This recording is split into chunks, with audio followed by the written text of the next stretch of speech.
Մենք պարբերաբար դե շփվում ենք մեր ներդրողների հետ, համայնքի հետ, մարդիկ, որ նոր են սկսում իրենց ճանապարհը ներդրումային,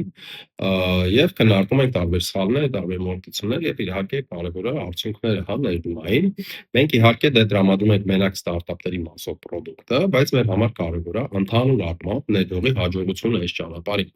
ու արդյունքները, որտեղ եթե արդյունքները այստեղ վատ լինեն, դա ազդելու է նաեւ մեր վրա, որ մարդիկ կարող են նույնիսկ հիասթափվել, որտեղ ինչ-որ սխալներ են արվել կամ չգիտեմ, ինչ-որ վատ փորձ են ունեցել Equify-ից դուրս, հա։ Եվ ինչ են սովորաբար բացի սխալներից, որ այս անգամ չնշենք, բայց սովորաբար խոսում ենք պորտֆելի կառուցվածքից, հա, ստեղ երկու հատ սլայդ ցույց կտանք, մոտավորապես ըստ լավագույն փորձի,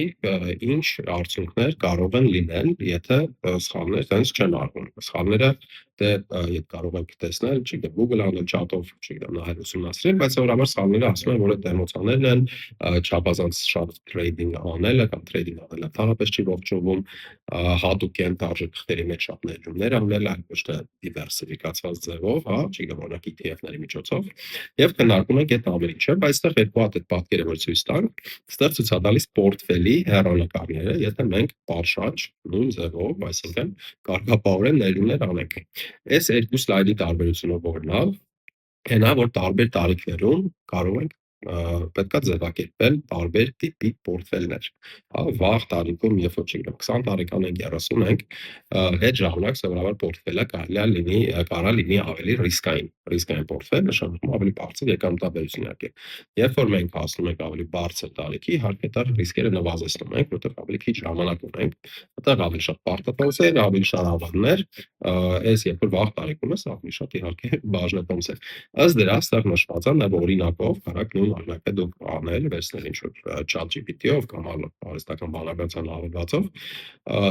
դրեք թվերը ու պատկերացնեք ինչ արդյունքներ կունենանք, եթե մենք ամեն ամիս կարգապահորեն անեն նույն ներդրումները ըստ մեր այդ ընտրված պորտֆելի, հա, ուստեղ ոնց որ տեսնում եք, իհարկե տարիքը ազդում է քանակի վրա, ինչքան կապիտալ կկուտակվի եւ նաեւ դրա վրա ազդում է պորտֆելի ռիսկայնությունը կամ եկամտաբերության մասը, այսինքն ինչքան բարձր եկամտաբերություն, այդքան ժամանակի ընթացքում ավելի բարձր կուտակ։ Ներդրումների ոլորտը սովորաբար ոչ թե կախված է միտեղ ներդրում անենք շատ փող աշխատենք, այլ կախված է կարգապահորեն ամեն ամիս, ամեն տարի, տարիների ընթացքում նույն բանը անելը, ու ըստ դրա շատ լավ արդյունքներ են լինելու, կարճ ժամկետում շատ փող աշխատելը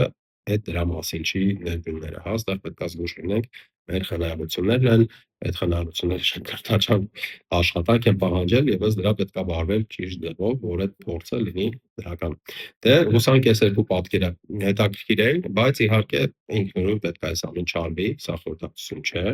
Ուղղակի ինչ մոդելներով կարելի է շարժվել, ինչ պրոգնոզներ կարելի է անել, ու այդ դիվերսիֆիկացված ETF-ների լավը այն է, որի տարբերություն հատուկ է բաժնետոմսերի, ETF-ները, շուկաները շատ ավելի կանխատեսելի են, այսինքն մենք կարող ենք չափել քանի տարուց ինչ ունենանք, հատուկ են բաժնետոմսերի կարող է բարձրանան 50%, կարող է անկենեն 50% եւ այլն, հա, այդպես կանխատեսելի ինչ կլինի 5 տարուց հետո շատ ավելի դժվար է։ Դա էլ դիվերսիֆիկացիայի կարևորագույն, այսպես ասած, պլյուսներից։ Դե կապի մեջ հարցեր լինեն կամ դիտարկումներ, իհարկե դիմեք, միայն ուրախ կլինենք։ Լավ օր։